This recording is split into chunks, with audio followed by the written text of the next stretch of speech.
1 KG 730 gram brown sugar সহ গ্রেপ্তার এক যুবক। ঘটনায় চাঞ্চল্য ছড়িয়েছে গোটা এলাকায়। প্রায় কোটি টাকার ব্রাউন সুগার পাচার করতে গিয়ে গ্রেফতার এক মাদক ব্যবসায়ী। মঙ্গলবার খড়িবাড়ি রামধান জোত এলাকায় এসএসবির 41 নং ব্যাটালিয়নের জওয়ানরা গোপন সূত্রে খবর পেয়ে মাদক ব্যবসায়ীকে আটক করে।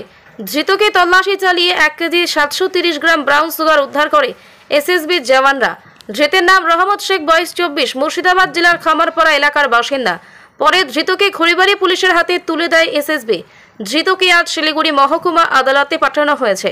ধৃতকে রিমান্ডে নিয়ে সঙ্গে আরও কারা জড়িত রয়েছে তার তদন্তে নামবে পুলিশ।